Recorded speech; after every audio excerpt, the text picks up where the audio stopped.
Hare Krishna, Hare Hare Krishna, Krishna Mataji.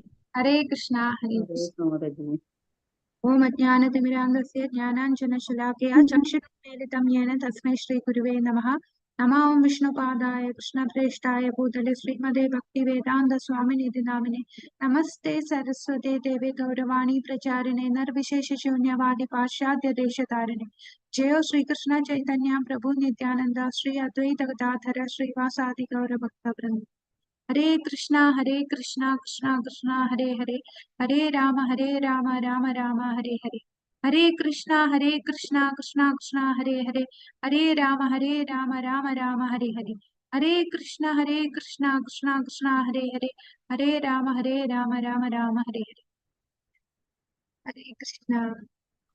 Hare Krishna Mataji, Hare Krishna. Sri Sri Radha Govind Temple, ISKCON Mangalore, Ishopanishad ക്ലാസ്സിലേക്ക് എല്ലാവർക്കും സ്വാഗതം. ഇന്ന് നമ്മള് മന്ത്രം 12 9, 10, 11 ഈ 3 മന്ത്രങ്ങളും വിദ്യ അവിദ്യ എന്നിവയെ കുറിച്ച് താരതമ്യം ചെയ്യുകയായിരുന്നു. ഇനി 12, 13, 14 ഈ 3 മന്ത്രങ്ങൾ സംഭൂതി അസംഭൂതി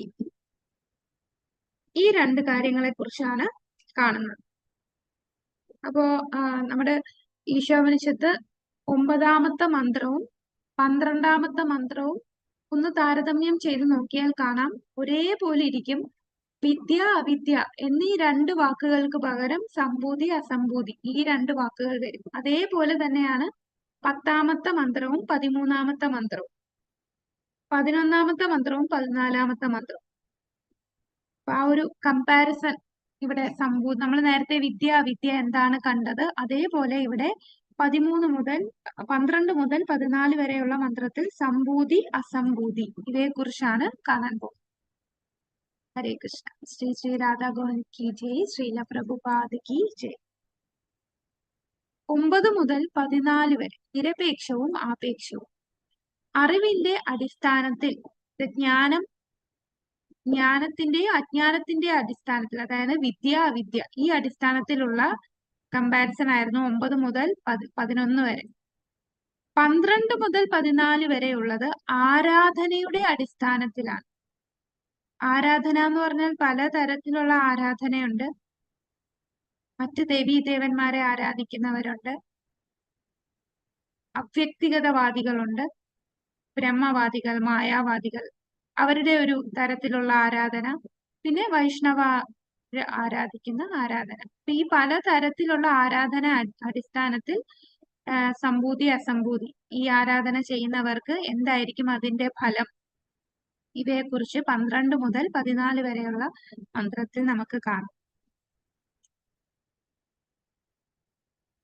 നിരപേക്ഷവും ആപേക്ഷികവുമായ ആരാധന. തെറ്റായ അറിവ് വളർത്തിയെടുക്കുന്നത് ബന്ധിതമാക്കുന്നത് പോലെ പരമസത്യത്തെക്കുറിച്ച് അനുചിതമായ സങ്കല്പങ്ങൾക്കും കഴിയും.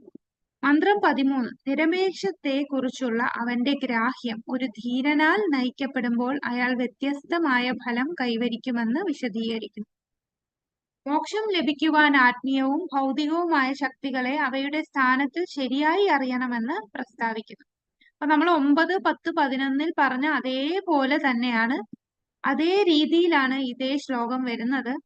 വ്യത്യാസം എന്താണ്? ഇവിടെ സംഭൂതി അസംഭൂതി ആരാധന, നിരപേക്ഷ സത്യത്തെ ആരാധിക്കുന്നതും ഭൗതികമായിട്ടുള്ള ആരാധനയും തമ്മിലുള്ള വ്യത്യാസം, അവയ്ക്ക് എന്ത് ഫലമാണ് കിട്ടുന്നത്, ഇത് രണ്ടിന്റെ ആവശ്യമുണ്ടോ എന്നിവയെ കുറിച്ചെല്ലാമാണ് 12 മുതൽ 14 വരെ. അപ്പൊ നമുക്ക് നോക്കാം 12ാമത്തെ മന്ത്രം. അന്ധം തമ പ്രവിശ്യന്തി യേ അസംഭൂതിം ഉപാസത്തെ തതോ ഭൂയ ഇവ തേ തമോ യൗ സംഭൂത്യാം രതഃ. അന്ധം തമ പ്രവിശ്യന്തി യേ അസംഭൂതിം ഉപാസത്തെ തതോ ഭൂയ ഇവ തേ തമോ യൗ സംഭൂത്യാ രതഃ. അന്ധം തമ പ്രവിശ്യന്തി യേ അസംഭൂതിം ഉപാസത്തെ തതോ ഭൂയ ഇവ തേ തമോ യൗ സംഭൂത്യാം രതഃ. ദേവന്മാരെ ഉപാസിക്കുന്നവർ അജ്ഞതയുടെ ഇരുളടഞ്ഞ മേഖലകളിൽ എത്തിച്ചേരുന്നു. നിരാകാര നിരപേക്ഷതയെ ആരാധിക്കുന്നവർ അതിലും കനത്ത കൂരിരുട്ടിൽ പ്രവേശിക്കുന്നു. അപ്പൊ ഈ 9ാമത്തെ മന്ത്രത്തിൽ നമ്മൾ ഇതുപോലെ പറഞ്ഞു അല്ലെ, അജ്ഞാനമാണ് സ്വീകരിക്കുന്നതെങ്കിൽ അവരും അന്ധകാരത്തിലേക്ക് പോകുന്നു. എന്നാൽ ജ്ഞാനം നേടുന്നവർ, വിദ്യയുള്ളവരും അന്ധകാരത്തിൽ പോകുന്നു. അപ്പൊ 9ാം മന്ത്രത്തിൽ പറഞ്ഞ വിദ്യയും അവിദ്യയും എന്തൊക്കെയാണ്? 9ാമത്തെ മന്ത്രത്തിൽ പറഞ്ഞ വിദ്യ എന്താണ്, അവിദ്യ എന്താണ്? ഹരേ കൃഷ്ണ, ഓർമ്മയുണ്ടോ? അത് ഇച്ചിരി കൺഫ്യൂസിങ് ആണെന്ന് പറഞ്ഞ് നമ്മൾ വീണ്ടും വീണ്ടും അതിനെക്കുറിച്ച് പറഞ്ഞിരുന്നു. വിദ്യ എന്താണ്, അവിദ്യ എന്താണ് 9ാമത്തെ മന്ത്രത്തിൽ പറഞ്ഞത്? വിദ്യ എന്ന് വെച്ചാൽ വിദ്യ പറഞ്ഞ ജ്ഞാനം, മറ്റേത് രണ്ടാമത്തെ വിദ്യ ഭൗതികമായ ജ്ഞാനം. വിദ്യ 9ാമത്തെ മന്ത്രത്തിലെ വിദ്യ എന്താണ്? അജ്ഞാനകർമ്മങ്ങളെ വ്യാപരിച്ചിരിക്കുന്നവർ. തെറ്റായിട്ടുള്ള ആത്മീയ വിദ്യ, ആത്മീയ ജ്ഞാനമാണ് വിദ്യ എന്ന് ഉദ്ദേശിക്കുന്നത്. ഇനി അവിദ്യ എന്ന് പറഞ്ഞാൽ ശരിയായിട്ടുള്ള ആധ്യാത്മിക ജ്ഞാനം ഇല്ല അവർക്ക്. അവിദ്യ എന്താണ്? ഹരേ കൃഷ്ണ. ഭൗതികമായിട്ടുള്ള അതിയായ ഭൗതിക ജ്ഞാനമാണ് അവിദ്യ എന്ന് പറയുന്നത്. വിദ്യ എന്ന് പറഞ്ഞാൽ തെറ്റായിട്ടുള്ള ആത്മീയ ജ്ഞാനം. അപ്പൊ അതേപോലെ തന്നെയാണ്. അപ്പൊ അവിദ്യ എന്ന് പറഞ്ഞാൽ ഭൗതിക ജ്ഞാനം മാത്രം സ്വീകരിച്ചുകൊണ്ടിരുന്നാൽ തീർച്ചയായിട്ടും അവർ അന്ധകാരത്തിൽ പോകും.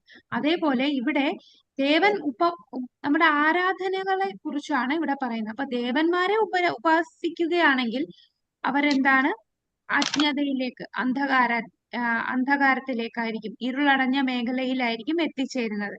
ഇനി നിരാകാര നിരപേക്ഷത, നിരാകാരം എന്ന് പറഞ്ഞാൽ ബ്രഹ്മനെ സാക്ഷാത്കരിക്കാൻ ഉദ്ദേശിക്കുന്ന അവ്യക്തിഗതവാദികൾ, മായാവാദികളെയാണ് ഇവിടെ കൂടുതലും ഉദ്ദേശിക്കുന്നത്. മായാവാദികളെ പോലെ ആരാധിക്കുകയാണെങ്കിൽ അവരെങ്ങോട്ട് പോകും? ഇതിലും കനത്ത കൂരിരുട്ടിലായിരിക്കും പ്രവേശിക്കുക. അപ്പൊ തെറ്റായിട്ടുള്ള ജ്ഞാനം ആണ് സ്വീകരിക്കുന്നത് എന്നുണ്ടെങ്കിൽ കൂടുതൽ അന്ധകാരത്തിൽ പോകും എന്ന് 9ാം മന്ത്രത്തിൽ പറഞ്ഞതുപോലെ നിരാകാര നിരപേക്ഷതയെ ആരാധിക്കുന്നവർ അതിലും കനത്ത കൂരിരുട്ടിൽ പ്രവേശിക്കുന്നു എന്ന് 12ാമത്തെ മന്ത്രത്തിൽ പറയും. അപ്പൊ ഈ പറയുന്ന 2 വാക്ക് നമ്മൾ ഈ മന്ത്രത്തിൽ ശ്രദ്ധിച്ചാൽ മനസ്സിലാകും. ഈ മന്ത്രത്തിൽ 2 വാക്കുകൾ പറയുന്നു. ഏതൊക്കെയാണ്? സംഭൂതിം അസംഭൂതി. ഇത് അസംഭൂതിയും പിന്നെ സംഭൂത്യ. ഈ പറയുന്ന സംഭൂതി അസംഭൂതി, ഈ 2 വാക്കിന്റെ ശരിക്കുമുള്ള അർത്ഥം എന്താണ്? സംഭൂതിയും അസംഭൂതി.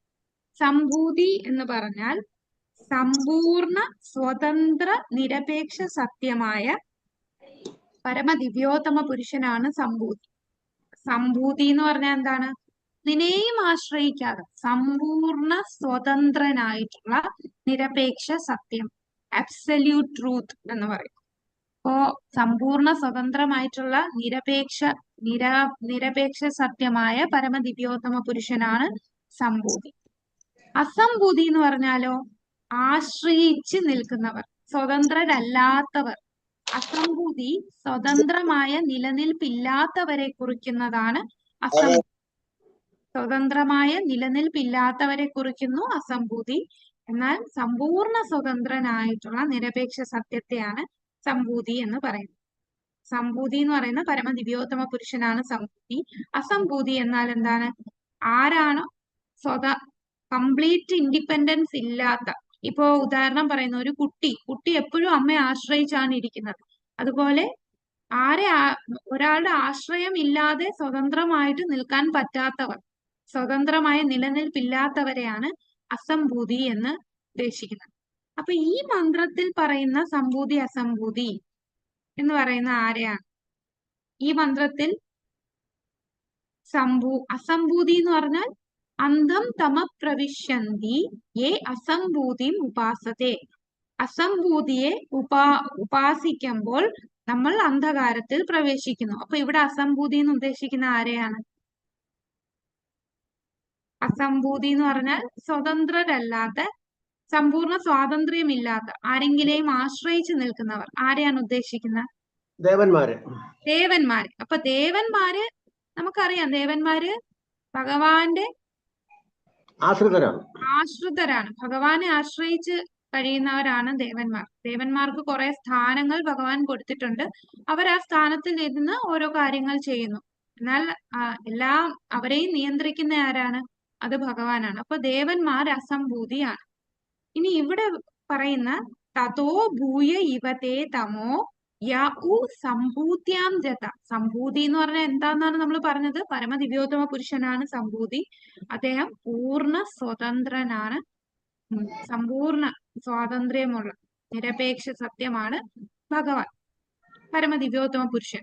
എന്നാൽ ഇവിടെ പറയുന്നു ആ സംഭൂതി കൂടുതൽ അന്ധകാരത്തിൽ കൂരിരുട്ടിൽ പ്രവേശിപ്പിക്കുന്നു എന്ന് പറയുന്നു. അപ്പൊ ഇവിടെ ഉദ്ദേശിക്കുന്ന സംഭൂതി എന്താണ്?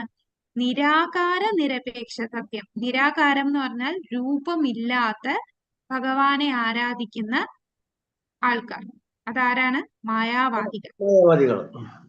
അവർ മായാവാദികൾ.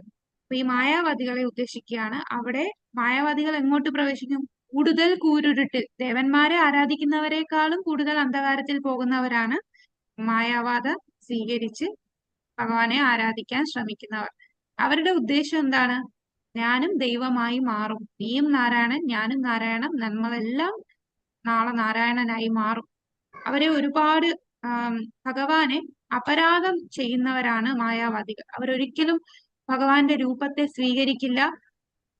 കൂടാതെ അവർ ചിന്തിക്കുന്നത് ഭൗതിക ലോകത്ത് ഒരിക്കലും ആ നിരപേക്ഷ സത്യത്തിന് ഭൗതിക ലോകത്ത് വരാൻ പറ്റില്ല എന്നാണ് ചിന്തിക്കുന്നത്. ഇപ്പോ രൂപമില്ലാത്ത ആ ഒരു അവസ്ഥ രൂപമെടുത്ത് ഈ ഭൗതിക ലോകത്ത് വന്നാലും ത്രിഗുണങ്ങൾ ആ രൂപത്തെ അലട്ടും എന്നാണ് പറയുന്നത്. പക്ഷെ നമ്മൾ എന്താണ് ഭഗവത്ഗീതയിൽ പഠിച്ചത്? ഭഗവാൻ ഈ ഭൗതിക ലോകത്ത് വന്നാൽ ഭഗവാന് ത്രിഗുണങ്ങൾ ബാധിക്കുമോ? ഭഗവാൻ അതീന്ദ്രിയനായിട്ട് തന്നെയാണ്. ഭഗവാൻ അതേ രൂപത്തിൽ നമ്മുടെ ഈ ലോകത്ത് വരുമ്പോ ഒരിക്കലും ത്രിഗുണങ്ങൾ അദ്ദേഹത്തെ ബാധിക്കുന്നില്ല. അദ്ദേഹം സ്വതന്ത്രനായിട്ട് ആത്മീയമായി തന്നെ നിലനിൽക്കുന്നു. പക്ഷെ ഈ മായാവാദികൾ പറയുന്ന ഫിലോസഫി അനുസരിച്ച് ഈ പരമസത്യം എന്ന് പറഞ്ഞാൽ അവരെ സംബന്ധിച്ച് ബ്രഹ്മമാണ്. അപ്പൊ ആ ബ്രഹ്മം ഈ ഭൗതിക ലോകത്ത് ഒരു രൂപം എടുത്തു വരികയാണ്. ശരിക്കും രൂപമില്ല, എന്നാൽ ഈ ഭൗതിക ലോകത്ത് വരാൻ വേണ്ടി ഒരു രൂപം എടുത്തു വന്നു. ആ രൂപത്തിനെ ത്രിഗുണങ്ങൾ ബാധിക്കും എന്നാണ് പറയുന്നത്. എന്ന് പറഞ്ഞാൽ അവർക്ക് ഒരിക്കലും ഭഗവാനെ മനസ്സിലാക്കാൻ സാധിച്ചിട്ടില്ല. ജന്മ കർമാച്ചമേ ദിവ്യം, അല്ലെ? ഭഗവാന്റെ ജനനം കർമ്മങ്ങളും എല്ലാം ദിവ്യമാണ്. ആ ദിവ്യത്തെ അവർക്ക് മനസ്സിലാക്കാൻ സാധിച്ചിട്ടില്ല. അവർ വിചാരിക്കുന്നത് അവരും നാളെ ദൈവമായി മാറും എന്ന ചിന്തയിൽ ആരാധിക്കുന്നവരാണ് ഈ പറയുന്ന മായാവാദികൾ. ശരിക്കുള്ള അർത്ഥം എന്താണ്? സംഭൂതി അസംഭൂതി. സംഭൂതി എന്ന് പറഞ്ഞാൽ സമ്പൂർണ്ണ സ്വതന്ത്ര നിരപേക്ഷ സത്യമായ പരമദിവ്യോത്തമ പുരുഷൻ. അസംഭൂതി എന്ന് പറഞ്ഞാൽ സ്വതന്ത്രമായിട്ടുള്ള നിലനിൽപ്പില്ല. അവരെല്ലാം ആശ്രയിച്ച് നിൽക്കുകയാണ്. ഉദാഹരണം, കുട്ടി അമ്മയെ ആശ്രയിക്കുന്നു. നിഷേധത്തിലൂടെ ഒരാൾക്ക് നിരപേക്ഷതയെ അറിയാൻ സാധിക്കാത്തത് എന്തുകൊണ്ട്? നിരാകാരത്തിന്റെ ആരാധന യഥാർത്ഥത്തിൽ ആത്മാരാധനയാണ്. അത് ആരാധന ഇല്ലാത്തതിനേക്കാൾ മോശമാണ്. വ്യാജമായി കീഴടങ്ങാൻ ആളുകളെ വഞ്ചിക്കുന്നു. അപ്പൊ ഈ മായാവാദികളുടെ പ്രശ്നം എന്താന്ന് വെച്ചാൽ, അപ്പൊ നമ്മൾ മായാവാദത്തിൽ വരുന്നതിന് മുമ്പ് രണ്ട് കാര്യങ്ങൾ മനസ്സിലാക്കുക. ഈ ഭഗവാനെ നമ്മുടെ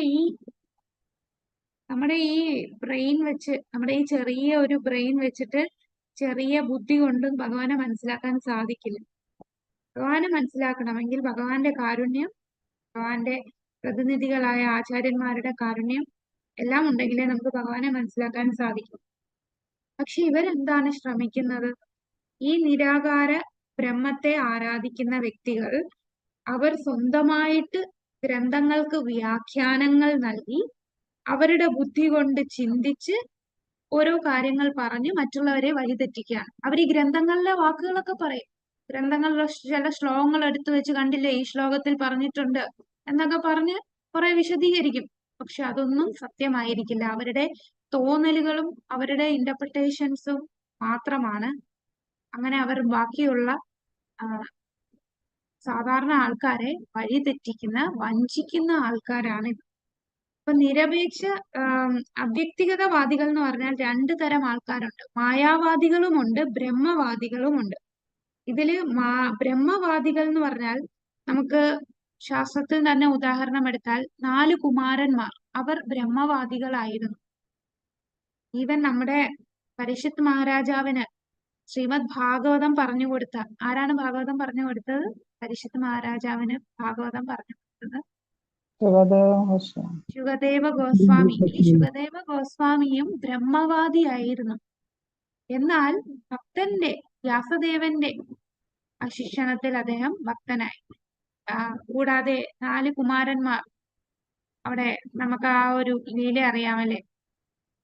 ജയവിജയന്മാരടുത്ത് ചെന്ന് വൈകുണ്ഠത്തില് അകത്ത് കയറാൻ ശ്രമിക്കുകയും അങ്ങനെ അവരുമായി വഴക്കായി അങ്ങനെ ശാപമൊക്കെ കൊടുക്കുമ്പോ ഭഗവാൻ വരുന്നുണ്ട്. ഭഗവാൻ വന്ന ആ ഭഗവാന്റെ കാൽപാദത്തിലെ തുളസീദളത്തിന്റെ ആ ഗന്ധമേറ്റ് അവരാ ബ്രഹ്മവാദം മറന്ന് അവർ ഭക്തരായി മാറുകയാണ്. അപ്പൊ ബ്രഹ്മവാദികൾ എന്ന് പറഞ്ഞാൽ 3 തലത്തിൽ ഭഗവത് സാക്ഷാത്കാരം, ഈശ്വര സാക്ഷാത്കാരം 3 തലമുണ്ട്: ബ്രഹ്മൻ, പരമാത്മാ, ഭഗവാൻ. അപ്പൊ ഇവർക്ക് ബ്രഹ്മനെ കുറിച്ച് മാത്രമേ അറിയത്തുള്ളൂ, അത്രയും ജ്ഞാനം മാത്രമേ ഉള്ളൂ. എന്നാൽ അതിനപ്പുറം ഇതുണ്ടെന്ന് ഉള്ള ജ്ഞാനം അവർക്കില്ല. അതേസമയം മായാവാദികൾ എന്ന് പറഞ്ഞാൽ അവരത് നിഷേധിക്കുകയാണ് ചെയ്യുന്നത്. ഒരു അപരാധം ചെയ്യുന്നവർ, അവരടുത്ത് ഇത് ഉണ്ടെന്ന് പറഞ്ഞു കൊടുത്താൽ പോലും അവരതിനെ നിഷേധിക്കും. അങ്ങനെ ഒരിക്കലും സംഭവിക്കില്ല, ഞാനും ദൈവമായി മാറും എന്ന് അവർ കുറെ വ്യാഖ്യാനങ്ങൾ തന്ന് അതിൽ സ്ഥാപിക്കാൻ ശ്രമിക്കുന്നവരാണ്. ഇപ്പോ ബ്രഹ്മവാദികളിൽ എന്ന് പറഞ്ഞാൽ അവർക്ക് അത്രേ അറിയത്തുള്ളൂ എന്നേ ഉള്ളൂ. എന്നാൽ അവർക്ക് നാളെ ഭക്തന്മാരാകാൻ സാധിക്കും. മായാവാദികൾക്ക് ഭക്തന്മാരാകാൻ ഒരുപാട് സമയമെടുക്കും. ഒരുപാട് അവര് കുറെ അപരാധം ചെയ്യുന്നുണ്ട്. കാരണം നമുക്ക് ഒരിക്കലും ഭഗവാനായി മാറാൻ സാധിക്കില്ല. എന്നാൽ ഇവരെന്താണ് ചെയ്യുന്നത്? മറ്റുള്ള ആൾക്കാരെ നിങ്ങൾക്ക് ദൈവമായി മാറാമെന്ന് പറഞ്ഞ് തെറ്റിദ്ധരിപ്പിക്കുകയാണ്. അപ്പൊ നമ്മളുടെ സ്വാഭാവികമായിട്ടുള്ള നില, നമ്മൾ സ്വാഭാവികമായിട്ടൊരു ആത്മാവിന്റെ നില എന്താണ്? ജീവരെ സ്വരൂപ ഹോയ് കൃഷ്ണരെ നിത്യദാസ്. ഭഗവാന്റെ നിത്യദാസന്മാരാണ് എല്ലാ ജീവജാലങ്ങളും. ഒരിക്കലും ഒരു ജീവജാലത്തിനും ഒരാത്മാവിനും ഭഗവാനായി മാറാൻ സാധിക്കില്ല. എന്നാൽ മായാവാദികൾ എന്താ പഠിപ്പിക്കുന്നത്? നിങ്ങൾക്കും ദൈവമായി മാറാം. തത്വമസിക്ക് പല വ്യാഖ്യാനങ്ങൾ പറയുന്നുണ്ട്. ഈ ഒരു വ്യാഖ്യാനം കൊടുക്കുന്നവരും ഉണ്ട്. ഞാനും നീ ഒന്നാണ്, തത്വം അസി എന്ന് പറയുന്നവരും ഉണ്ട്. അത് ആൾക്കാരെ ഡിപ്പെൻഡ് ചെയ്തിരിക്കും. ചിലരങ്ങനെ പറയുന്നുണ്ട്, തത്വമസി, ഞാനും നീ ഒന്നാണ്. അതൊക്കെ മായാവാദത്തിൽ വരും. അപ്പോ അങ്ങനെ പറയുന്നവർ ശരിക്കും ആളുകളെ വഞ്ചിക്കുകയാണ്. വ്യാജമായി കീഴടങ്ങാൻ ആളുകളെ വഞ്ചിക്കുന്നവരാണ്. ഇപ്പൊ ഇവര് നിഷേധിക്കുകയാണ് ഭഗവാന്റെ സ്ഥാനം, ഭഗവാന്റെ രൂപത്തെ നിഷേധിക്കുന്നു. ഭഗവാൻ ഒന്നേ ഉള്ളൂ, കൃഷ്ണൻ എന്ന് പറഞ്ഞാൽ ഒന്ന് മാത്രം, വേറെ ഒരു കൃഷ്ണനില്ല, വേറെ ആർക്കും കൃഷ്ണനാവാൻ സാധിക്കില്ല എന്ന് പറഞ്ഞാൽ അവർ അതിനെ നിഷേധിക്കുകയാണ്. ഇല്ല, നാളെ എനിക്കും നാരായണനായി, ഞാനും ദൈവമായി മാറും എന്ന് പറയുന്നവരാണ്. അപ്പൊ ഇന്ന് നമ്മുടെ ഈ നാട്ടില് ബ്രഹ്മവാദികൾ പൊതുവെ ഇല്ല. എല്ലാം ഒരു അവിയല് രൂപത്തിലാണ് ഇന്ന് നമ്മുടെ നാട്ടിൽ മൊത്തവും. ബ്രഹ്മവാദി മായാവാദികളെല്ലാം കൂടെ മിക്സായി എല്ലാരും ഒരു 99% ആൾക്കാരും മായാവാദികളാണ്. കാരണം ശങ്കരാചാര്യരുടെ ആ പ്രചാരണം കൊണ്ട് കൂടുതൽ മായാവാദികളാണ് ഇന്ന് സമൂഹത്തിലുള്ളത്. ബ്രഹ്മവാദി ഫോളോവേഴ്സിനെ ഇപ്പം കാണാൻ പോലും പറ്റില്ല. അങ്ങനെ ഉള്ളവർ തന്നെ അവരുടെ ഉള്ളിൽ ആ മായാവാദത്തിന്റെ ഒരു ഇൻഫ്ലുവൻസ് അവരിലും ഉണ്ടാകും. അപ്പൊ ഇവിടെ നമ്മുടെ ഈ മന്ത്രത്തില് പ്രഭുപാദർ ആ ഡിസ്കഷനിൽ വരുന്നത് 3 കാര്യങ്ങളാണ് ഇതിൽ കൂടുതലും പറയുന്നത്. ഒന്ന്, ദേവന്മാർക്കോ ഋഷിമാർക്കോ പോലും പരമസത്യത്തെ മനസ്സിലാക്കാൻ സാധിക്കില്ല എന്ന ഭഗവത്ഗീതയിലെ 10-ാം അധ്യായത്തിൽ 2-ാമത്തെ ശ്ലോകത്തിൽ പറയുന്നുണ്ട്. അതിനെക്കുറിച്ച് പറയുന്നു. പിന്നീട് ദേവന്മാരെ ആരാധിക്കുമ്പോൾ നമ്മൾ അന്ധകാരത്തിൽ പോകുന്നു എന്ന് പറയും. എന്തുകൊണ്ടാണ് ദേവന്മാരെ ആരാധിച്ചാലുള്ള കുഴപ്പം എന്താണ്?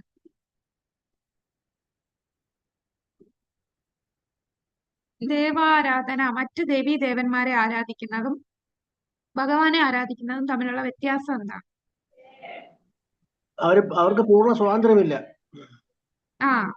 അവരാശ്രിതരാണ് അല്ലെ, ഭഗവാനെ ആശ്രയിച്ചിരിക്കുന്നവരാണ്. അവർക്ക് നമ്മൾ ആഗ്രഹിക്കുന്ന ഭൗതിക കാര്യങ്ങളൊക്കെ തരാൻ സാധിക്കുമായിരിക്കാം, പക്ഷെ എന്ത് തരാൻ സാധിക്കില്ല?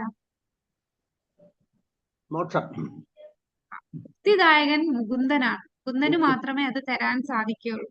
മറ്റ് ദേവീ ദേവന്മാരെ ആരാധിച്ചാൽ നമുക്ക് ശാശ്വതമായിട്ടുള്ള ആ സ്ഥാനം കിട്ടില്ല. താൽക്കാലികമായിട്ടുള്ള ഭൗതിക വസ്തുക്കൾ നമ്മൾക്ക് ലഭിക്കുമായിരിക്കും. കാരണം ഈ ദേവീ ദേവന്മാര് വരെ താൽക്കാലികമാണ്, അവർക്ക് പോലും മരണമുണ്ട്. അപ്പൊ ആ ദേവീ ദേവന്മാരുടെ അടുത്ത് നമുക്ക് ചോദിച്ചാൽ തീർച്ചയായിട്ടും കിട്ടുന്നതും താൽക്കാലികമാണ്. എന്നാൽ നമുക്ക് എന്താണ് വേണ്ടത്? നമ്മുടെ പെർമനന്റ് ഏറ്റവും പ്രധാനപ്പെട്ട പ്രശ്നം എന്താണ് നമ്മുടെ ജീവിതത്തില്? എല്ലാരും ഈ ഭൗതിക ലോകത്തിലുള്ള എല്ലാരും നേരിടുന്ന ഏറ്റവും വലിയ പ്രശ്നം എന്താണ്? ജന്മമൃത്യു ജരാവ്യാധി. ജന്മ മൃത്യു ജരാവ്യാധി അല്ലെ? ജനനം. അതിൽ നിന്ന് ഒഴിവാക്കാൻ ആർക്കും സാധിക്കില്ല. ഒരു ദേവീ ദേവന്മാർക്കും അതിൽ നിന്ന് നമ്മളെ രക്ഷിക്കാൻ സാധിക്കില്ല. അത് ഭഗവാന് മാത്രമേ അതിൽ നിന്ന് നമുക്ക് രക്ഷ തരാൻ സാധിക്കും. ഇപ്പൊ ഇന്ദ്രൻ എന്ന് പറഞ്ഞാൽ അതൊരു സ്ഥാനമാണ്, ഒരു പൊസിഷനാണ്. നമ്മുടെ പ്രൈം മിനിസ്റ്റർ എന്ന് പറയുന്ന പോലെ ഒരു സ്ഥാനം. അപ്പോ ഇവരെല്ലാം മാറും. നാളെ വേറൊരാളായിരിക്കും ഇന്ദ്രനായിട്ടിരിക്കുന്നത്. അപ്പൊ ഓരോ ദേവീ ദേവന്മാരുടെയും സ്ഥാനം മാറിക്കൊണ്ടിരിക്കും. അവരുടെ കാലം കഴിയുമ്പോൾ അടുത്ത ആള് കയറും. അവർക്ക് ചിലപ്പോൾ മോക്ഷം കിട്ടും, അല്ലെങ്കിൽ അവരുടെ കർമ്മഫലം അനുസരിച്ച് താഴോട്ട് പോകും. അങ്ങനെ മാറിക്കൊണ്ടിരിക്കുകയാണ്. ഇപ്പോ നമ്മൾ എന്തെങ്കിലും ഭൗതികമായിട്ടൊരു കാര്യം ആഗ്രഹിക്കുകയാണ്. ഒരു ഉദാഹരണം പറഞ്ഞാൽ, എനിക്ക് എന്റെ അസുഖങ്ങൾ മാറ്റിത്തരണേ. കർമ്മഫലം വെച്ചിട്ട് നമുക്ക് ആ അസുഖം വരേണ്ട സമയമായിരിക്കും. എന്നാൽ നമ്മൾ അത്രയും തീവ്രമായിട്ട് ആ ദേവീ ദേവന്മാരെ, മറ്റു ദേവീ ദേവന്മാരെ ആരാധിക്കുമ്പോൾ അവർക്ക് എന്ത് ചെയ്യാൻ സാധിക്കും? ഈ രോഗത്തിനെ കുറച്ചു നാളത്തേക്ക് മാറ്റി വെക്കാൻ പറ്റും. ചിലപ്പോ ഈ ജന്മം അല്ലെ അടുത്ത ജന്മം എന്തായാലും നമുക്ക് ആ രോഗം അനുഭവിച്ചേ പറ്റൂ. അപ്പൊ നമ്മൾ അസുഖമൊക്കെ മാറുമ്പോൾ നമ്മൾ എന്ത് വിചാരിക്കും? ഓ, ആ ദേവനെ ആരാധിച്ചു, അത്ര ശക്തിമാനാണ്, അതാണ് ദൈവം എന്ന് ചിന്തിച്ച് നമ്മൾ ആ ദേവനെ ഒരുപാട് ആരാധിക്കും. ശരിക്കും ആ ദേവൻ എന്താണ് ചെയ്തത്? ഭഗവാന്റെ സാങ്ക്ഷ്യ പ്രകാരം, ഭഗവാൻ സാങ്ഷൻ കൊടുത്താൽ മാത്രമേ ഇവർക്ക് എന്തെങ്കിലും അനുഗ്രഹം നമുക്ക് തരാൻ പറ്റൂ. ഭഗവാന്റെ നിയന്ത്രണം ഇല്ലാതെ ഇവർക്ക് ഒന്നും ചെയ്യാൻ സാധിക്കില്ല. അപ്പൊ ഭഗവാന്റെ സമ്മതം ഉള്ളത് കൊണ്ടാണ് ശരി, നമ്മൾ ഇത്രയും കഷ്ടപ്പെട്ട് പ്രാർത്ഥിച്ചതല്ലേ, അതുകൊണ്ട് ഈ അസുഖത്തെ കുറച്ചു നാളത്തേക്ക് മാറ്റിത്തരാം. പക്ഷെ ആ അസുഖത്തെ ഇല്ലാതാക്കാൻ ഇവർക്ക് സാധിക്കില്ല. അതിനെ നീട്ടി വെക്കാനേ സാധിക്കുകയുള്ളൂ.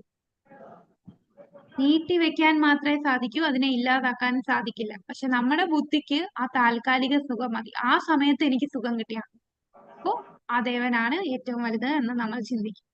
ഒരു ദേവീ ദേവന്മാർക്കും ശാശ്വതമായിട്ടുള്ള ഒരു അനുഗ്രഹം നമുക്ക് തരാൻ സാധിക്കില്ല. അവർക്ക് തരാൻ പറ്റും, അവരെ താൽക്കാലികമാണ്. അപ്പൊ അവർ തരുന്ന അനുഗ്രഹവും താൽക്കാലികം മാത്രമാണ്. ഇവിടെ നമ്മള് മായാവാദത്തെ കുറിച്ച് പറഞ്ഞുകൊണ്ടിരിക്കുകയായിരുന്നു. നിഷേധത്തിലൂടെയുള്ള നിരപേക്ഷതയുടെ നിർവചനം പൂർണ്ണമല്ല. അങ്ങനെയുള്ള നിഷേധാത്മക നിർവചനം സ്വതന്ത്രമായുള്ള സങ്കല്പം രൂപപ്പെടാൻ ഇടയാക്കും. അതാണ് അവര് സ്വന്തമായിട്ട് ഓരോ സങ്കല്പങ്ങൾ ഉണ്ടാക്കും മായാവാദികൾ. അങ്ങനെ നിരപേക്ഷ സത്യം രൂപരഹിതവും നിർഗുണവുമായിരിക്കുമെന്ന് സ്വയം സങ്കല്പിക്കുകയാണ്. അത് ബ്രഹ്മസാക്ഷാത്കാരമാണ് ഈശ്വരന്റെ നിരാകാര ജ്യോതിസിലെത്തുന്നത്. പക്ഷേ വീണ്ടും മുന്നേറി പരമദിവ്യോത്തമ പുരുഷനായ ഭഗവാനിൽ എത്തിച്ചേരാൻ കഴിയുകയില്ല. അവർ ബ്രഹ്മസാക്ഷാത്കാരം വരെ എത്തുന്നുള്ളൂ. അതിനു മുകളിൽ ഭഗവാനെ കുറിച്ച് മനസ്സിലാക്കാൻ അവർക്ക് അവിടെ എത്തിച്ചേരാൻ കഴിയുന്നില്ല. നിരാകാര ബ്രഹ്മത്തെ ആരാധിക്കുന്നവർക്ക്. ആരാധനയെ കുറിച്ച് ഭഗവത്ഗീത വിവരിക്കുന്നു. കാമൈസ്തൈസ്തൈർഹ്യതജ്ഞാന പ്രപദ്യന്തേന്യ ദേവതാ തം തം നിയമമാസ്ഥായ പ്രകൃത്യാ നിയതാ സ്വയാ. ഭൗതികാഭിലാഷങ്ങളാൽ അപഹരിക്കപ്പെട്ട ജ്ഞാനത്തോടു കൂടിയവർ ദേവന്മാരെ ശരണം പ്രാപിക്കുന്നു. പ്രത്യേക നിയമങ്ങളും നിബന്ധനകളും അനുസരിച്ച് അവർ സ്വപ്രകൃതിയാൽ ദേവന്മാരെ ആരാധിക്കുന്നു.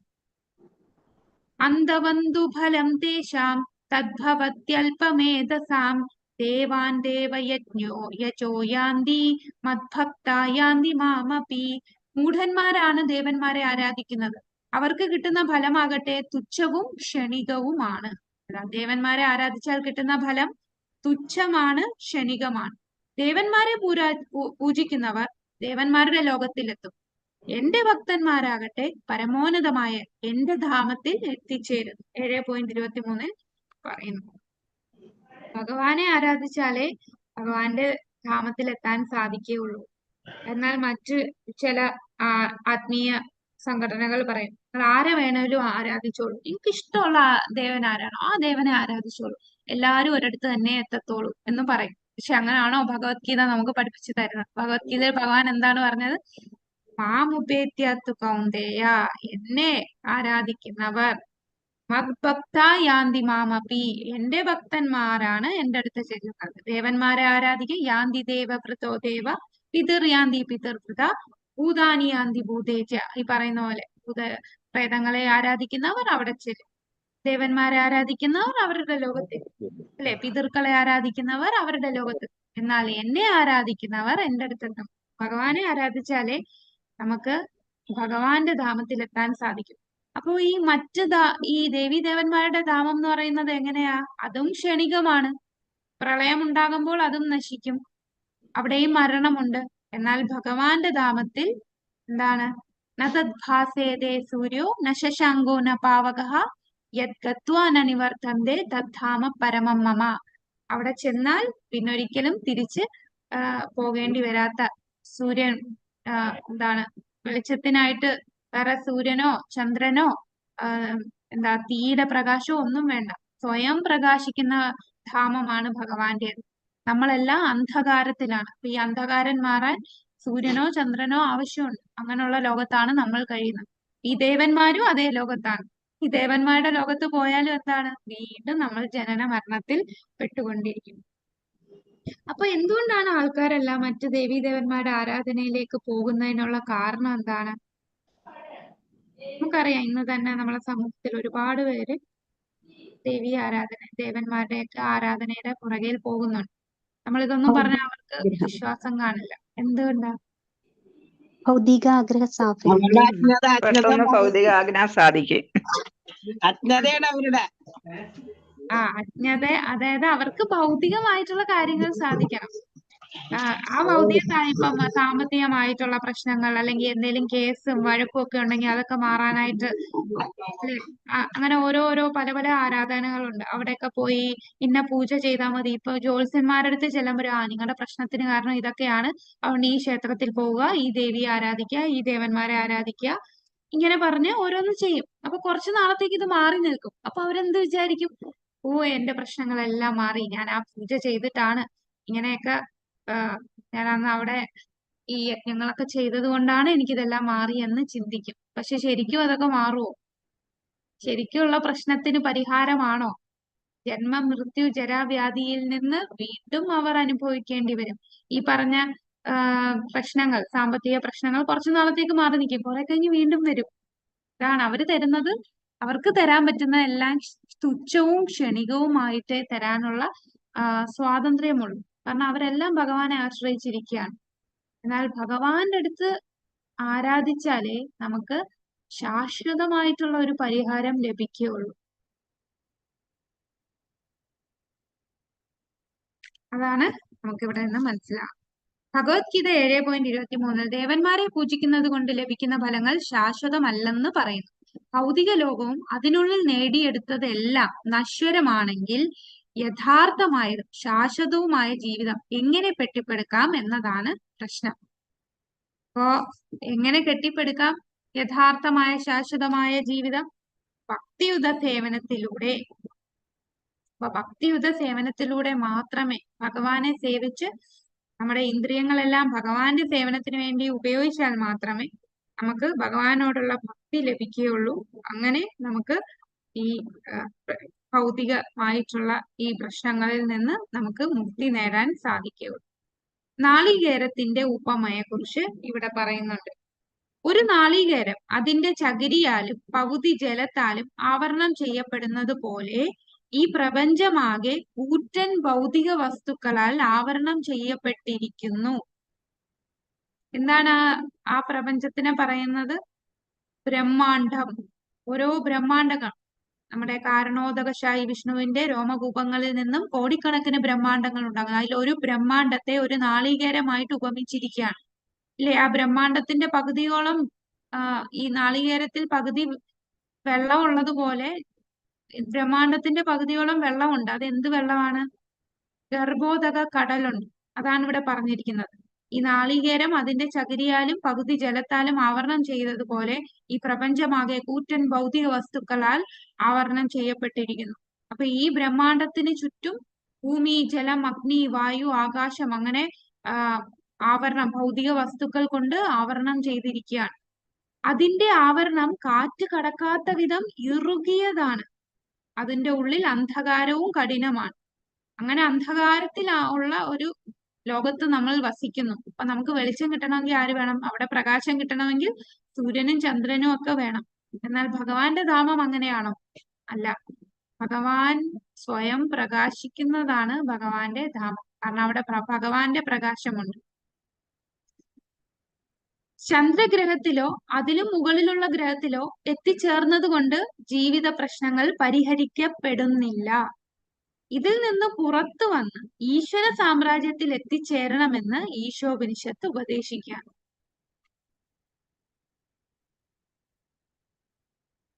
ഈ ഒരു പിക്ചറിൽ കാണിച്ചിരിക്കുന്ന എന്താന്ന് പറയാം.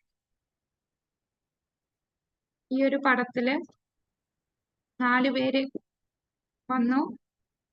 ഒരു വ്യക്തി കട്ടിലിൽ കിടക്കുന്നു. ആരാണിത്? യമകിങ്കരന്മാർ വന്ന് ആത്മാവിനെ എടുത്തുകൊണ്ട് പോകാൻ ശ്രമിക്കുകയാണ്. അപ്പൊ ദേ ഇവിടെ നമുക്കൊരു കൈ കാണാം. അജാമിളൻ. അജാമിളന്റെ അവസ്ഥയെ കുറിച്ചാണ് കാണിച്ചിരിക്കുന്നത്. ദേവന്മാര് വന്ന് തടയും അല്ലെ. നാരായണ എന്ന 4 വാക്കുകൾ ഭഗവാന്റെ നാമം ജപിച്ചപ്പോ അതുകൊണ്ട് മാത്രം, അതും സ്വന്തം മകനെയാണ് വിളിച്ചത്, അതുകൊണ്ട് മാത്രം ഇത്രയും പാപം ചെയ്തിട്ടും യമകിങ്കരന്മാർക്ക് ആത്മാവിനെ കൊണ്ടുപോകാൻ സാധിച്ചില്ല. കാരണം വിഷ്ണുദൂതന്മാര് വന്ന് തടഞ്ഞു. അപ്പോ ഈശ്വര സാമ്രാജ്യത്തിൽ എത്താൻ നമ്മൾ നാരായണനെ ഭജിക്കണം, നാമം ജപിക്കണം. ഭഗവാന്റെ നാമമല്ലാതെ മറ്റെന്തൊക്കെ യജ്ഞങ്ങൾ ചെയ്താലും, വേദങ്ങളിൽ പല നമുക്ക് ഭൗതിക സുഖങ്ങൾ കിട്ടാനും ഒക്കെ പല കാര്യങ്ങൾ പറയുന്നുണ്ട്. അതൊക്കെ ചെയ്താൽ ഒന്നും നമുക്ക് ഭഗവത് സാമ്രാജ്യം ലഭിക്കുകയില്ല. അത് കിട്ടണമെങ്കിൽ, യഥാർത്ഥ ജീവിത പ്രശ്നം പരിഹരിക്കപ്പെടണമെങ്കിൽ ഭഗവത് നാമം ജപിക്കണം. കലിയുഗത്തിൽ നമ്മൾ പ്രധാനമായി ചെയ്യേണ്ടത് ഹരേ കൃഷ്ണ കൃഷ്ണ കൃഷ്ണ ഹരേ ഹരേ, ഹരേ രാമ രാമ രാമ ഹരേ ഹരേ. ഹരിനാമം നമ്മള് ഒരു മുടക്കവും കൂടാതെ എല്ലാ ദിവസവും നാമം ജപിക്കുക, ശ്രദ്ധയോടെ നാമം ജപിക്കുക. ആ നാമജപത്തിലൂടെ മാത്രമേ നമുക്ക് ഈശ്വര സാമ്രാജ്യത്തിൽ എത്തിച്ചേരാൻ സാധിക്കുകയുള്ളൂ. മിഥ്യാമതാനുവർത്തികൾ ഈ പ്രപഞ്ചത്തിൽ നിന്ന് പുറത്തു കടക്കാൻ ആഗ്രഹിക്കുന്നില്ല. മറിച്ച് ഭൗതിക ലോകത്ത് സ്വന്തം സ്ഥാനമാനങ്ങൾ നിലനിർത്തുന്നത് എന്നതാണ് ലക്ഷ്യം. നിരീശ്വരവാദികളും നിരാകാരവാദികളും നിരീശ്വരവാദികളെ പിന്തുണയ്ക്കുന്ന കപടമായ അവതാരങ്ങളെ സൃഷ്ടിക്കുന്നവർ നിരീശ്വരവാദം പ്രചരിപ്പിച്ച് പരമദിവ്യോത്തമ പുരുഷനെ നിലനിൽപ്പ് നിഷേധിക്കുന്നു. അങ്ങനെ അത്തരം മതവിശ്വാസികളെ അന്ധകാരപൂരിതമായ ദേശങ്ങളിൽ എത്തിക്കുന്നു. അപ്പോ ഇവിടെ ഈ ഇംപേഴ്സണലിസ്റ്റ് എന്ന് പറയുന്ന നിരാകാരവാദികളെ നിരീശ്വരവാദികളുമായി താരതമ്യം ചെയ്യണം. അവര് ഒരു തരത്തിലുള്ള നിരീശ്വരവാദികളാണ്. അവര് എന്താ ചെയ്യുന്നതെന്ന് വെച്ചാൽ, നിരീശ്വരവാദികൾ പിന്നെയും കുഴപ്പമില്ല, അവർക്ക് ഇതിനെക്കുറിച്ച് ഒരു താല്പര്യമില്ല, ദൈവമില്ല എന്നൊക്കെ പറഞ്ഞു നിൽക്കും. പക്ഷെ ഈ നിരാകാരവാദികളുടെ ഏറ്റവും വലിയ പ്രശ്നം, ഇവർ ഈ വേദഗ്രന്ഥങ്ങളൊക്കെ വെച്ചിട്ട് അതിലെ വാക്കുകളെ സ്വന്തം വ്യാഖ്യാനങ്ങൾ കൊടുത്ത് ആളുകളെ വഴിതെറ്റിക്കുകയാണ് ചെയ്യുന്നത്. അങ്ങനെയുള്ളവർ നിരീശ്വരവാദികളെക്കാൾ അപകടകാരികളാണ്. അവർ വിശ്വാസികളാണെന്ന് പുറമേ നോക്കുമ്പോൾ മതവിശ്വാസിയായിട്ട് തോന്നും. പക്ഷെ അവരെന്താ ചെയ്യുന്നത്? ആളുകളെ വഴിതെറ്റിക്കുകയാണ് ചെയ്യുന്നത്. അവർ നേരായിട്ടുള്ള പാതയല്ല പറഞ്ഞു കൊടുക്കുന്നത്. ഭഗവാനെ തന്നെ അവർ അംഗീകരിക്കുന്നില്ല, എല്ലാം നിഷേധിക്കുകയാണ് ചെയ്യുന്നത്. അങ്ങനെയുള്ളവർ അവർക്ക് ചിലപ്പോൾ കൂടുതൽ ഭൗതികമായിട്ടുള്ള വലിയ സ്ഥാനം കിട്ടാനും വേണ്ടിയൊക്കെ ആയിരിക്കും ഇത് ചെയ്യുന്നത്. അങ്ങനെയും ചില ആൾക്കാരുണ്ട്. ഇങ്ങനെയുള്ളവരെന്താണ്?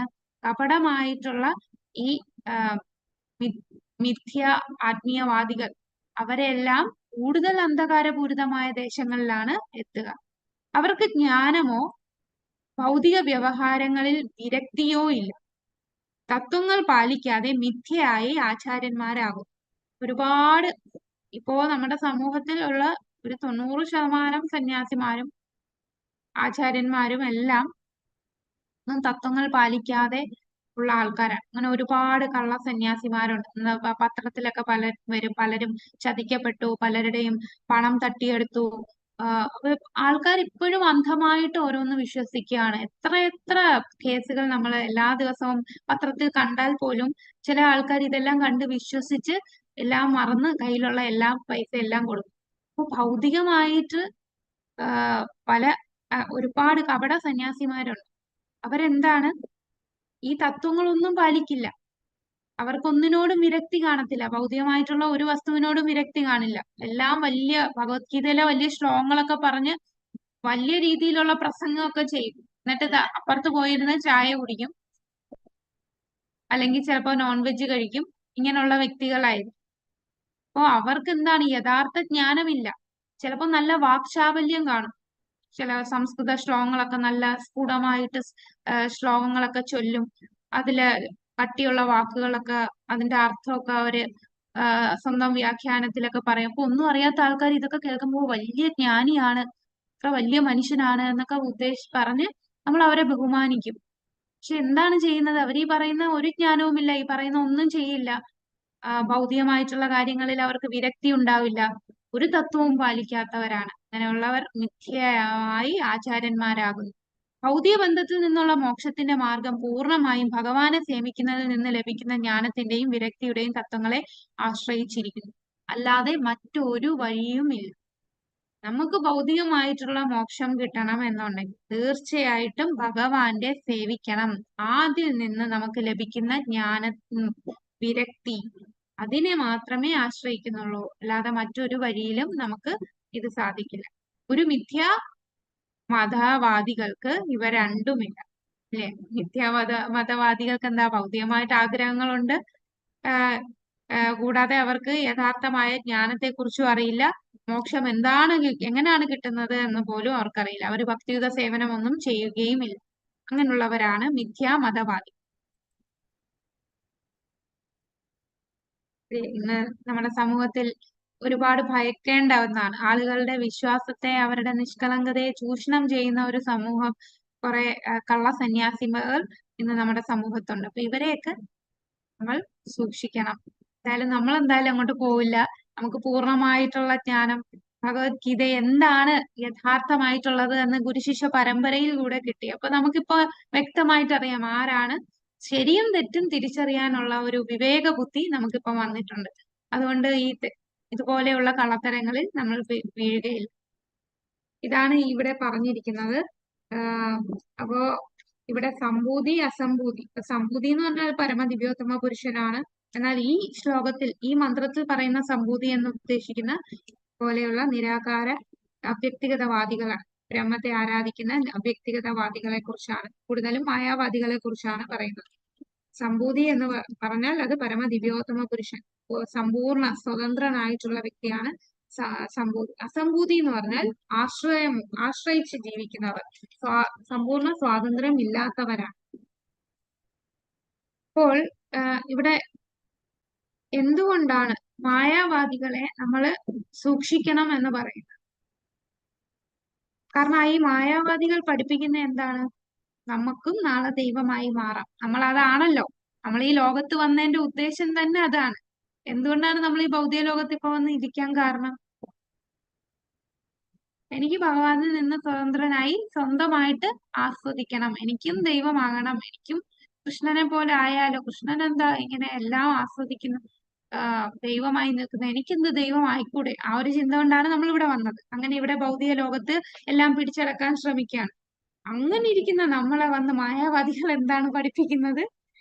നിനക്കും ദൈവമായി മാറും എന്ന് പഠിപ്പിച്ചു കൊടുക്കുക. ശരിക്കും അങ്ങനെ പറ്റുമോ? ഒരിക്കലും സാധിക്കില്ല. അത് നമ്മളുടെ സ്വാഭാവികമായിട്ടുള്ള നില നമുക്ക് അതല്ല. നമ്മളെല്ലാം ഭഗവാന്റെ ദാസന്മാരാണ്. എന്നിട്ടും നമ്മളെ പറഞ്ഞ് തെറ്റിദ്ധരിപ്പിച്ച് നമുക്ക് തെറ്റായിട്ടുള്ള ഒരു വ്യക്തിത്വത്തെ കുറിച്ച് പറഞ്ഞു തരികയാണ്. നീ നാരായണനാണ്, ഞാനും നാരായണനാണ്. ഈ ഭൗതിക ലോകത്ത് ഇരിക്കുന്നതുകൊണ്ടാണ് നമ്മളിങ്ങനെ ഇരിക്കുന്നത്. ഇവിടെ നിന്ന് മുക്തി ലഭിച്ചാൽ നമ്മളെല്ലാം നാരായണനായി മാറും എന്ന് ഇങ്ങനെ പറഞ്ഞു തരും. എന്നിട്ട് എന്തൊക്കെയാണ് അവർ കാണിക്കുന്നത്? വേദശാസ്ത്രങ്ങളിലെ ചില വ്യാഖ്യാനങ്ങൾ വന്നിട്ട് അതിനെ കുറിച്ച് തെറ്റായിട്ടുള്ള വ്യാഖ്യാനങ്ങൾ കൊടുത്ത് അത് പറഞ്ഞു തരും. അപ്പൊ അതൊക്കെ ഒന്നും അറിയാത്തവർ ഇത് കേൾക്കുമ്പോൾ അത് സത്യമാണെന്ന് വിചാരിക്കും. അങ്ങനെ ഭഗവാന്റെ സന്ദേശത്തെ അവരെന്താ ചെയ്യുന്നത്? നിഷേധിക്കുകയാണ് ചെയ്യുന്നത്. ഭഗവാന്റെ രൂപത്തെ തന്നെ നിഷേധിക്കുന്ന വ്യക്തികളാണ് മായാവാദികൾ. കൂടാതെ ഇവരുടെ തപശ്ചര്യകളൊക്കെ ഭയങ്കര കഠിനമാണ്. അഷ്ടാംഗ യോഗയൊക്കെ ചെയ്യുന്ന വ്യക്തികളുടെ ഈ തപശ്ചര്യ അതൊക്കെ എന്ത് കഠിനമാണ്. അതുപോലെയാണ് ഈ മായാവാദികളുടെ തപശ്ചര്യ. അത് നമ്മളെപ്പോലെ കലിയുഗത്തിലുള്ള ആൾക്കാർക്ക് ചെയ്യാൻ പറ്റുന്നതൊന്നുമല്ല. എല്ലാവർക്കും ഒന്നും പറ്റില്ല അത് ചെയ്യാൻ. അപ്പൊ ഈ തപശ്ചര്യയൊക്കെ കാണുമ്പോ ചില ആൾക്കാർ വിചാരിക്കും ഇതിലും നല്ലത് ഈ ഭൗതിക ലോകത്ത് സുഖമായിട്ട് കഴിയുന്നതാണ് എന്ന് പറഞ്ഞ് ഈ ആത്മീയ ജ്ഞാനം തന്നെ നിഷേധിച്ച് കൂടുതൽ ഭൗതികവാദികളായി മാറാനും സാധ്യതയുണ്ട്. അപ്പൊ ഇതാണ് ഈ മായാവാദികളുടെ ഈ ഈ ടീച്ചിങ്സിലോട്ട് പോയാൽ നമ്മൾ ഫേസ് ചെയ്യേണ്ട ഈ പ്രശ്നം. അപ്പൊ ഇതിന്റെ ഒരു ഹിസ്റ്ററി, ഈ ബാക്ക്ഗ്രൗണ്ട് എന്താന്ന് വെച്ചാൽ, ഈ മായാവാദികൾ നമ്മുടെ ഈ സമൂഹത്ത് കൂടാനുള്ള മെയിൻ കാരണം ബലദേവ വിദ്യാഭൂഷൺ ഉണ്ടായിരുന്ന കാലം തൊട്ടേ മായാവാദികൾ അന്നേ ഉണ്ട്. അപ്പൊ അന്ന് ബലദേവ വിദ്യാഭൂഷണും മറ്റ് വൈഷ്ണവ ആചാര്യന്മാരും ഒക്കെ നല്ല പണ്ഡിതന്മാരായിട്ടുള്ളവരുമായിട്ടുള്ള പല ഡിബേറ്റ് നടത്തും, വാഗ്വാദം നടത്തും. അങ്ങനെ ഈ മായാവാദികളെ ഒരുപാട് തോൽപ്പിച്ചിട്ടുണ്ട്. എന്നാൽ പിന്നീട് നമ്മുടെ ഇന്ത്യയെ ബ്രിട്ടീഷുകാർ ഭരിക്കാൻ തുടങ്ങി. അങ്ങനെ ബ്രിട്ടീഷുകാർ വന്ന് എന്താണ് പിന്നെ സ്പ്രെഡ് ചെയ്യാൻ തുടങ്ങിയത്? അവര് ക്രിസ്ത്യാനിറ്റി സ്പ്രെഡ് ചെയ്യാൻ നോക്കുകയാണ്.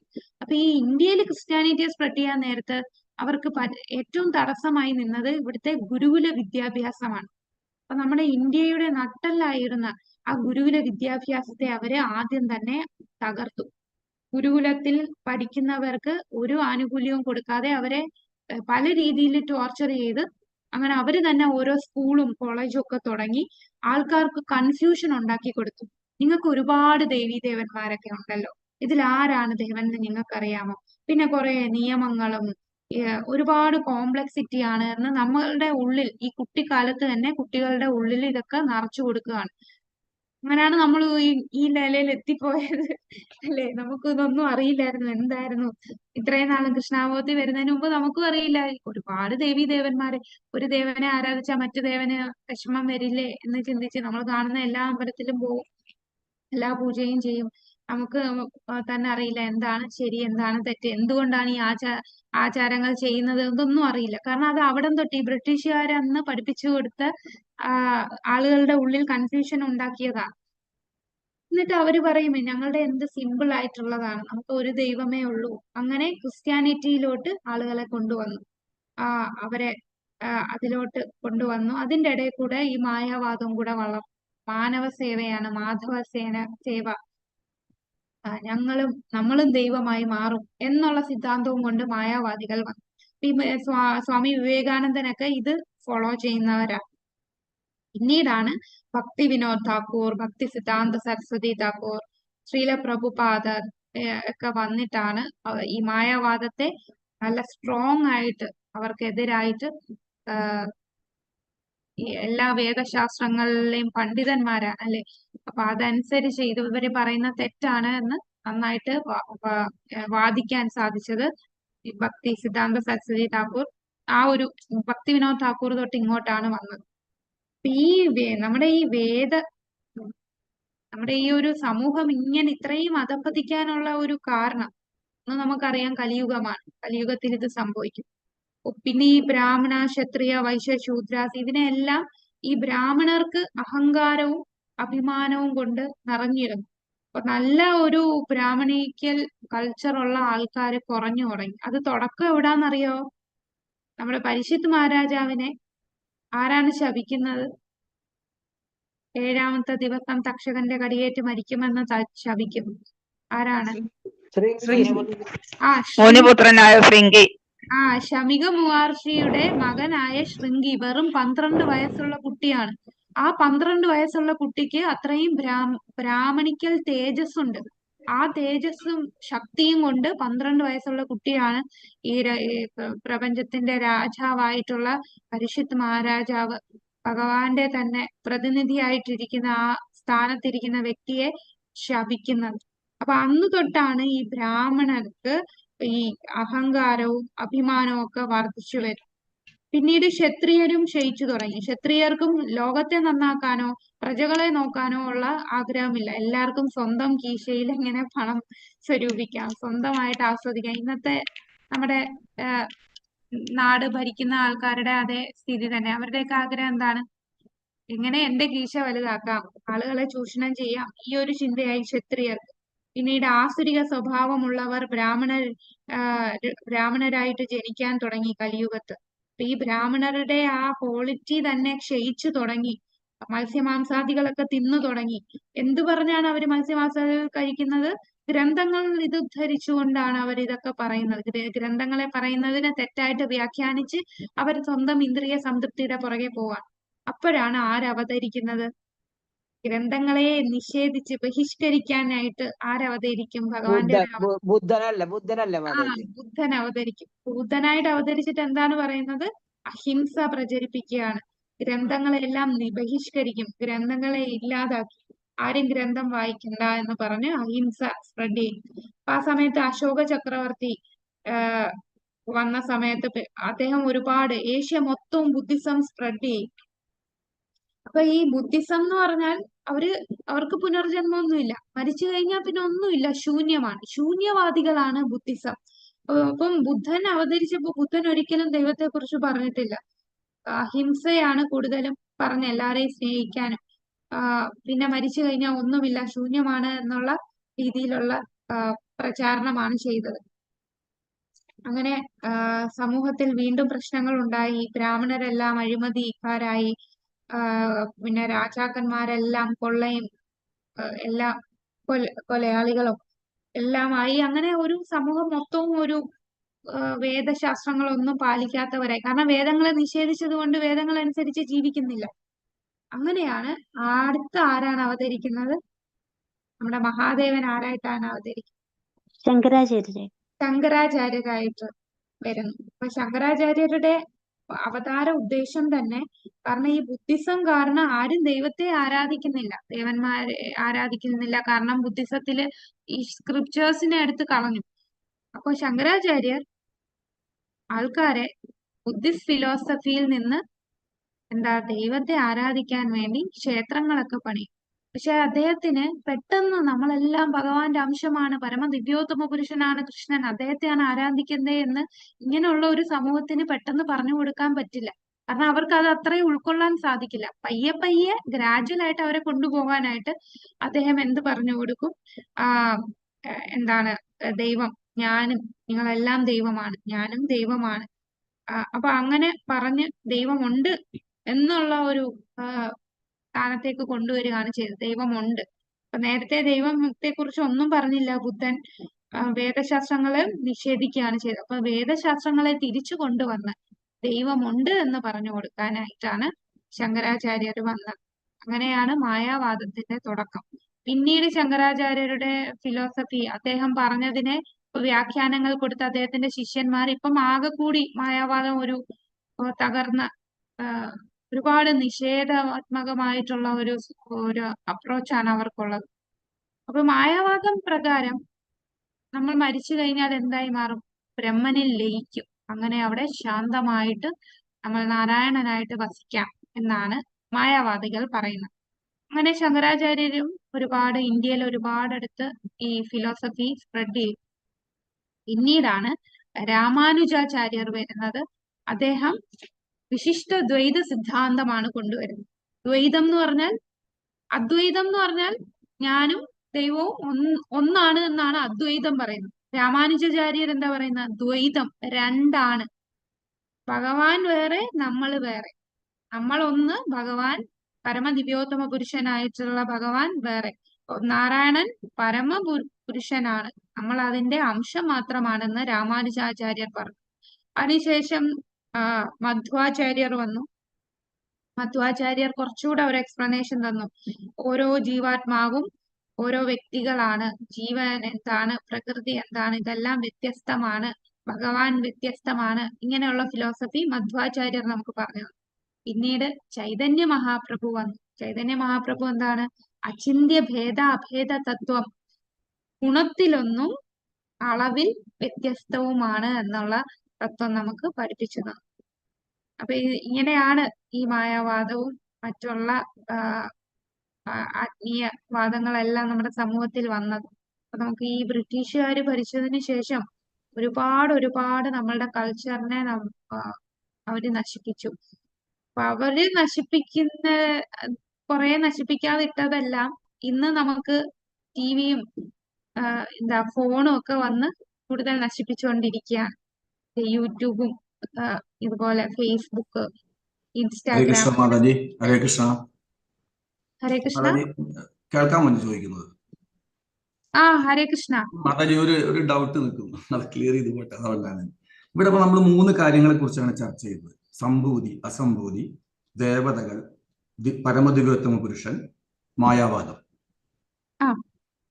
എനിക്ക് എന്റെ ഡൗട്ടാണ് പൊതുവെ. എനിക്ക് ഇത് 3 തമ്മിലുള്ള കണക്ഷൻ മാതാജി ഒന്നും കൂടി എക്സ്പ്ലെയിൻ ചെയ്തു തരാം.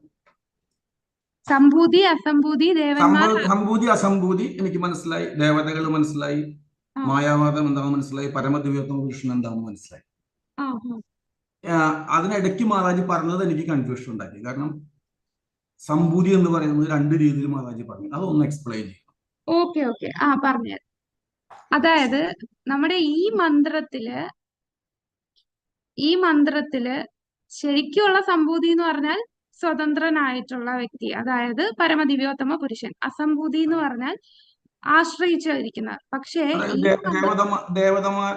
ഡെമിഗോഡ്സ് അതല്ലേ മാതാജി ഉദ്ദേശിക്കുന്നത്? അസംഭൂതി എന്ന് പറഞ്ഞാല് ശരിക്കുള്ളത് ഡെമിഗോഡ്സ്. അവരെല്ലാരും ആശ്രയിച്ചിരിക്കും, സ്വതന്ത്രനായിട്ടുള്ളതല്ല. അതാണ് യഥാർത്ഥത്തിലുള്ള അർത്ഥം. എന്നാൽ ഈ മന്ത്രത്തിൽ പറയുന്ന സംഭൂതി, അസംഭൂതി എന്ന് പറഞ്ഞാൽ ഇവിടെ ഉദ്ദേശിക്കുന്ന അസംഭൂതി എന്ന് ഉദ്ദേശിക്കുന്ന ദേവന്മാരാണ്. അതൊക്കെ. പക്ഷെ ഇവിടെ ഉദ്ദേശിക്കുന്ന സംഭൂതി പരമദിവ്യോത്തമ പുരുഷനായ കൃഷ്ണനെ അല്ല ഉദ്ദേശിക്കുന്നത്. അത് ഈ ഒരു മന്ത്രത്തിന്റെ പ്രത്യേകതയാണ്. ഇതേപോലാണ് 9ാമത്തെ മന്ത്രം. പ്രഭു ശ്രദ്ധിച്ചിരുന്നോ? 9ാമത്തെ മന്ത്രത്തിൽ വിദ്യ വിദ്യ എന്ന് പറഞ്ഞു. അത് ശ്രദ്ധിച്ചിരുന്നു, പക്ഷെ ഇത്രയും ഞാൻ ശ്രദ്ധിച്ചിട്ടുണ്ടാവില്ല. അതുകൊണ്ടായിരിക്കും എനിക്ക് ഓക്കെ. ആ മന്ത്രത്തിലും ഇതേ ഒരു കൺഫ്യൂഷൻ വരും. ആ 9ഉം ഈ 12ഉം ആണ് നമുക്ക് ഈ പറയുന്ന വാക്കിന്റെ ഈ മന്ത്രത്തിൽ ഉദ്ദേശിക്കുന്ന അർത്ഥം ഡിഫറെന്റ് ആയിട്ട് വരുന്നത്. അതെന്താ മാതാജി ഈ ഒരു മന്ത്രത്തിൽ മാത്രം സംഭൂതി എന്ന് പറയുമ്പോ അങ്ങനെ ഒരു അർത്ഥം വരുന്നത്? അതൊരു താളത്തിനാണ് ഇത് എഴുതുന്നത്, ഈ മന്ത്രങ്ങൾ എഴുതുന്നത്. അപ്പൊ അത് ഓരോ മന്ത്രത്തിനും അർത്ഥം മാറുന്നുണ്ട് ഈ വാക്കുകൾക്ക്. ഇവിടെ ഉദ്ദേശിക്കുന്നത് ശരിക്കും സംഭൂതി എന്ന് പറഞ്ഞാൽ പരമമായ സത്യമാണല്ലോ. അപ്പൊ ഇവിടെയും പരമമായ സത്യം തന്നെ. പക്ഷെ അത് ഏത് പരമമായ സത്യത്തെയാണ് പറയുന്നത്? നിരാകാര നിരപേക്ഷതയാണ് പറയുന്നത്. നിരാകാരം എന്ന് പറഞ്ഞാൽ രൂപമില്ലാത്ത ഭഗവാന്റെ കുറിച്ചാണ് ഇവിടെ പറയുന്നത്. ഈ ഒരു മന്ത്രത്തിൽ മാത്രം. എന്തോ? ഈ ഒരു മന്ത്രത്തിൽ നമ്മൾ അതാണ് അർത്ഥമാക്കുന്നത്. ഈ മന്ത്രത്തിൽ അർത്ഥമാക്കുന്ന സംഭൂതി എന്ന് പറയുന്ന നിരാകാര നിരപേക്ഷത, അതായത് ബ്രഹ്മജ്യോതി ആണ്. ആ ബ്രഹ്മജ്യോതിയെ കുറിച്ചാണ് ഇവിടെ പറയുന്നത്. രൂപമില്ലാത്ത ഭഗവാനെയാണ്.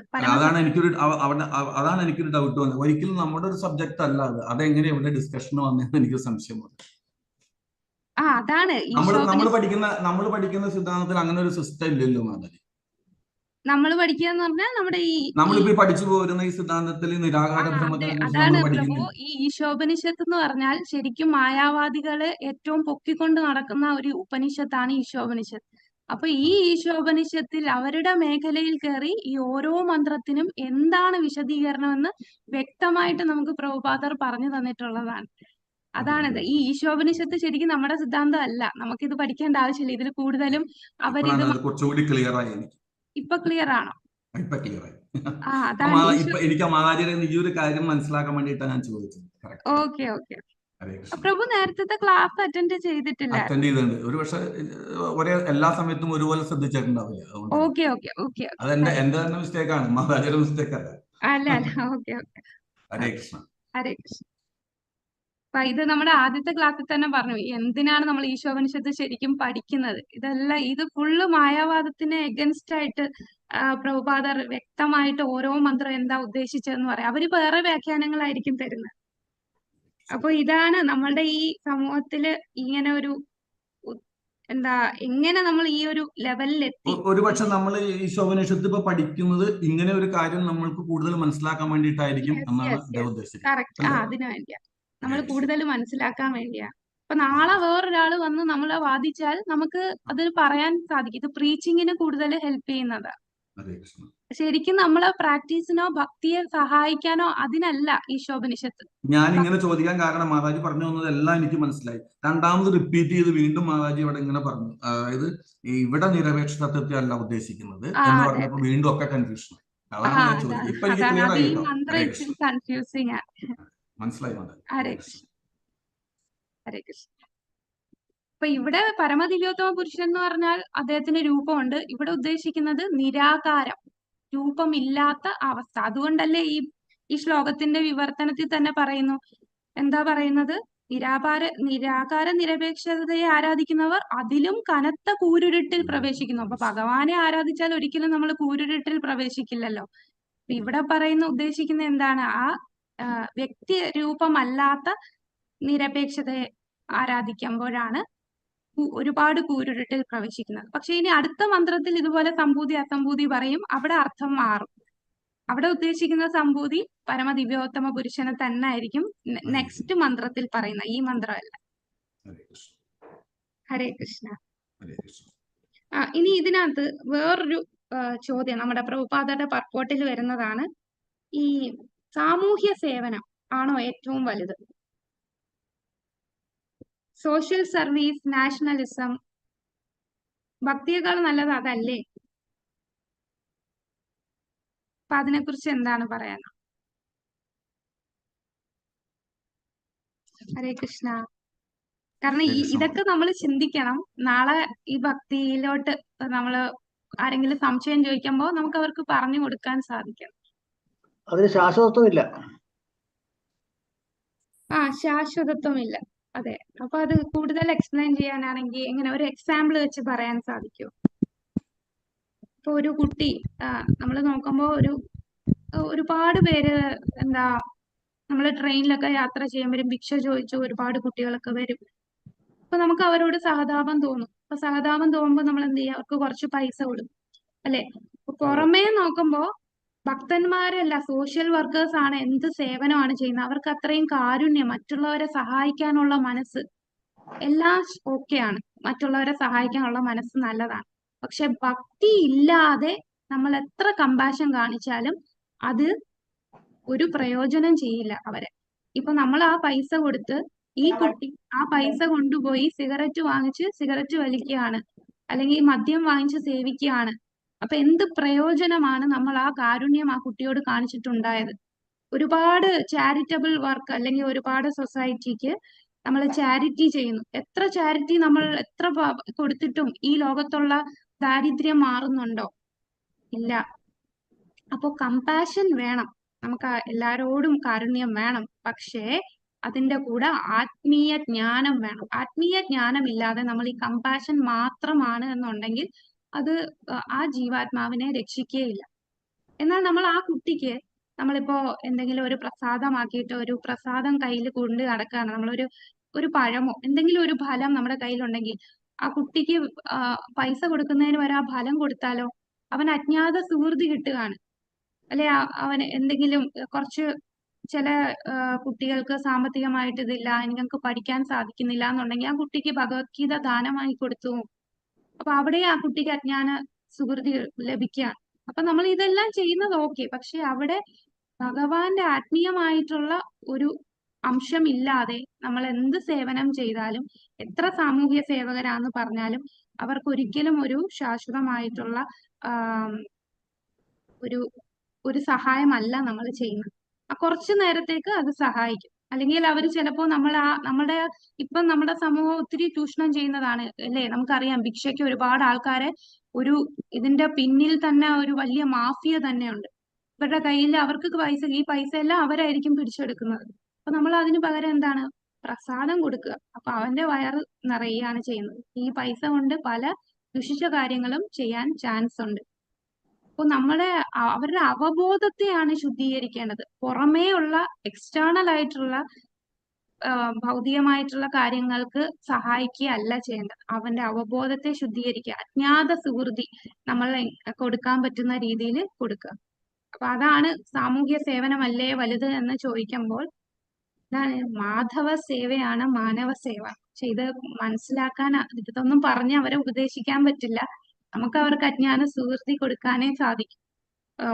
ഇതിനെക്കുറിച്ച് സംസാരിക്കാൻ വരുന്നവർക്ക് നമുക്ക് ഇത് വാദിക്കാൻ സാധിക്കും. അല്ലാത്തവർക്ക് ഇതൊന്നും പറഞ്ഞാൽ തലയിൽ കയറില്ല. അതാണ് സത്യം, അല്ലെ? ഇപ്പൊ ശരിക്കും നമ്മൾ തന്നെ സ്വയം ഇത് മനസ്സിലാക്കുക. എന്താണ് നമ്മൾ ഒരുപാട് സേവനങ്ങൾ ചെയ്യുന്നു, അതല്ലേ നല്ലതെന്ന് ചോദിച്ചാൽ, ആത്മീയത ഇല്ലാതെ എന്ത് സേവനം ചെയ്താലും അത് ഒന്നും ശാശ്വതമല്ല. ചിലപ്പോ അത് നമ്മളെ പുണ്യമോ അല്ലെങ്കിൽ പാപമോ ഒക്കെ ആക്കി മാറ്റാം.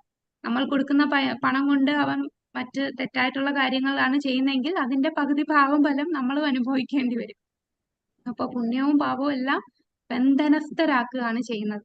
നമ്മൾ ഈ ഭൗതിക ലോകത്തിൽ നിന്ന് ജന്മമൃത്യു ജരാവ്യാധിയിൽ നിന്ന് മുക്തി ലഭിക്കണമെങ്കിൽ തീർച്ചയായിട്ടും ആത്മീയമായിട്ട്, നമ്മൾ കഴിഞ്ഞ ശ്ലോകത്തിൽ പഠിച്ചില്ലേ, കഴിഞ്ഞ മന്ത്രത്തിൽ എന്താ പഠിച്ചത്? നമ്മൾ എല്ലാം ആത്മീയമാക്കി മാറ്റണം. ഭൗതിക വസ്തുക്കളെ എല്ലാം ആത്മീയമാക്കി മാറ്റാൻ നമ്മൾ പഠിക്കണം.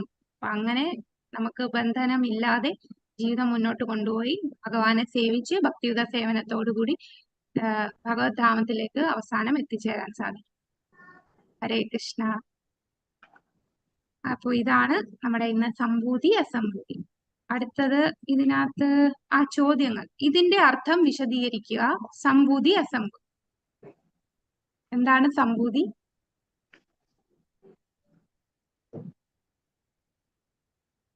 പറഞ്ഞോളൂ. ഹരേ കൃഷ്ണ.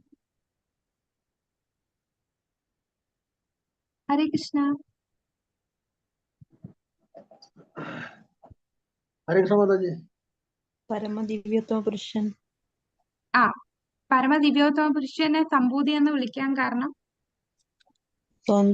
സമ്പൂർണ്ണ സ്വതന്ത്ര നിരപേക്ഷ സമ്പൂർണ്ണ സ്വതന്ത്ര, അതെ, സമ്പൂർണ്ണ സ്വതന്ത്രനായ നിരപേക്ഷ സത്യത്തെയാണ് സംഭൂതി. അസംഭൂതി സ്വതന്ത്രരല്ലാത്തവർ. സ്വതന്ത്രരല്ലാത്തവർ, ആശ്രയിച്ചിരിക്കുന്നത്. സമ്പൂർണ്ണ സ്വതന്ത്രനെ ആശ്രയിച്ച് കഴിയുന്നവരാണ് അസംഭൂതി. ഉദാഹരണം ദേവന്മാർ.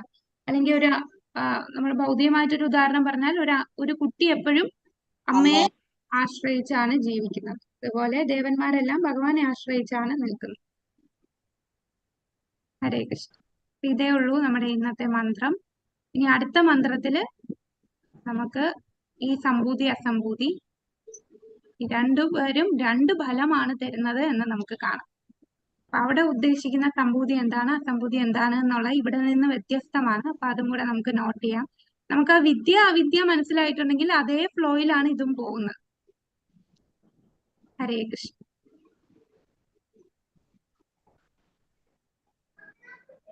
വാഞ്ചാകൽപതരുഭ്യശ്ച കൃപാസിന്ധുഭ്യേവ ച പതിതാനാം പാവനേഭ്യോ വൈഷ്ണവേഭ്യോ നമോ. അനന്തകോടി വൈഷ്ണവ വൃന്ദ കീ ജയ്. ശ്രീല പ്രഭുപാദ് കീ ജയ്. ഹരേ കൃഷ്ണ. ഹരേ കൃഷ്ണ. ഹരേ കൃഷ്ണ മാതാജി. ഹരേ കൃഷ്ണ. ഹരേ കൃഷ്ണ. ഹരേ കൃഷ്ണ മാതാജി. ഹരേ കൃഷ്ണ. ഹരേ കൃഷ്ണ മാതാജി. ഹരേ കൃഷ്ണ പ്രഭു. ഹരേ കൃഷ്ണ. താങ്ക് യു മാതാജി. ഹരേ കൃഷ്ണ. Thank you Mataji.